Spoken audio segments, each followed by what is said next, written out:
स्वर्ग का रास्ता। महात्मा बुद्ध के समय की बात है। उन दिनों मृत्यु के पश्चात आत्मा को स्वर्ग में प्रवेश कराने के लिए कुछ विशेष कर्मकांड कराए जाते थे।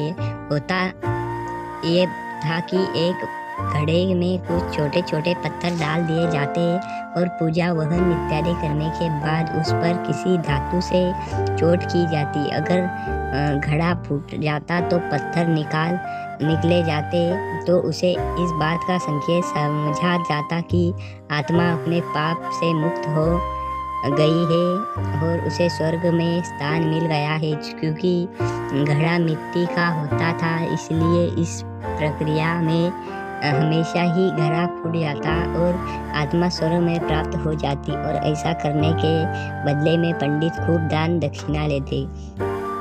अपने पिता की मृत्यु के बाद एक युवक ने सोचा, क्यों न आत्मा शुद्धि के लिए महात्मा बुद्ध के मदद ली जाए।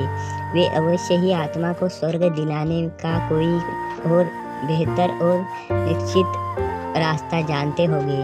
इसी सोच के साथ वो महात्मा बुद्ध के समक्ष पहुंचा। वे, हे महात्मन, मेरे पिताजी नहीं रहे, कृपया आप कोई ऐसा उपाय बताइए कि उन्हें सुनिश्चित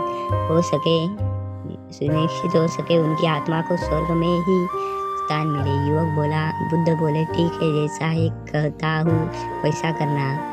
तुम उन पंडितों से 2 घड़े लेकर आना, एक में पत्थर और दूसरे में घी भर देना। दोनों घड़ों को नदी पर लेकर जाना और उन्हें इतना डुबोना कि उनका व्यापारी भाग ही दिखे। उसके बाद पंडितों ने 2 मंत्र तुम्हें सिखाए हैं, उसे जोर जोर से बोलना और अंत में धातु से बनी हथौड़ी से उन पर नीचे से चोट करना। और ये सब करने के बाद मुझे बताना कि क्या हुआ था। युवक बहुत खुश था। उसे लगा कि रुद्र द्वारा बताई गई इस प्रक्रिया को निश्चित ही उसके पिता के सब पार काट जाएंगे और उनकी आत्मा को स्वर्ग में प्राप्ति होगी। उसकी अगले दिन युवक ने ठीक वैसा ही किया और सब करने के बाद वह बुद्ध के समक्ष उपस्थित हुआ। आओ पुत्र, बताओ तुमने क्या देखा? बुद्ध ने पूछा। युवक बोला, मैंने आपके कहे अनुसार पत्थर और घी से भरे घड़ों को पानी में डालकर चोट की।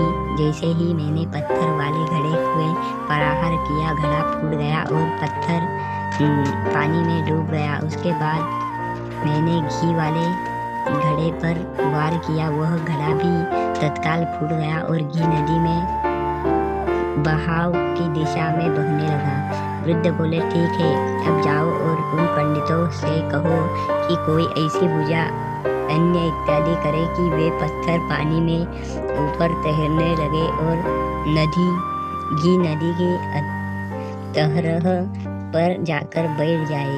युवक हैरान होते हुए बोला, आप कैसे बात करते हैं? पंडित चाहे कितनी भी पूजा कर ले, पत्थर कभी पानी में नहीं तैर सकता और घी कभी नदी के सतह पर जाकर नहीं बैठ सकता।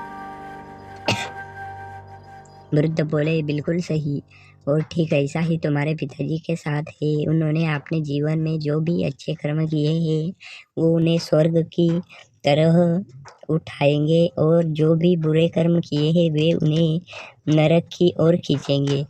और तुम चाहे जितनी भी पूजा कर लो, कर्मकांड करा लो, तुम उसके कर्मफल को रत्ती भर भी नहीं बदल सकते। युवक बुद्ध की बात समझ चुका था कि मृत्यु के पश्चात स्वर्ग जाने का सिर्फ एक ही मार्ग है और वे ही जीवित रहते हुए अच्छे कर्म करना।